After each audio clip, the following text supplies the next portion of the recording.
দক্ষিণ চব্বিশ পরগনার রাজপুর সোনারপুরের নরেন্দ্রপুর থানার অন্তর্গত নবগ্রাম এলাকায় এক চাঞ্চল্যকর ঘটনা। আবাসন থেকে উদ্ধার রক্তাক্ত গুলিবিদ্ধ এক যুবকের দেহ। জানা গিয়েছে মৃতের নাম অরূপ মণ্ডল, বয়স 37।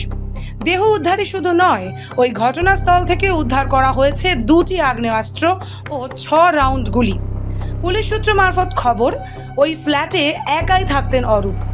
পরিবার বলেছে, রাত প্রায় 1টা নাগাদ এক পরিচিত ব্যক্তির মাধ্যমে এই খবর পান অরূপের মামা শঙ্কর নস্কর, আর এরপরই পরিবারের সদস্যরা সেখানে পৌঁছান। খবর পেয়ে দ্রুত ঘটনাস্থলে পৌঁছে যায় নরেন্দ্রপুর থানার পুলিশ। ইতিমধ্যেই প্রাথমিক তদন্তে মৃত অরূপ মণ্ডলের মাথায় আঘাতের চিহ্ন মিলেছে বলেই জানা গিয়েছে। আর এখনো পর্যন্ত অরূপের এক বান্ধবী প্রিয়াঙ্কা দাস এবং তার এক বন্ধু রাজুকে গ্রেফতার করা হয়েছে বলে খবর। একই রাজ্যে নির্বাচনী আবহ, আর তারই মধ্যে এমন গুলি চালানোর ঘটনা এবং আগ্নেয়াস্ত্র উদ্ধার কার্যত এলাকায় বিশাল পরিমাণ উত্তেজনা ছড়াচ্ছে। Info pulse Bengal.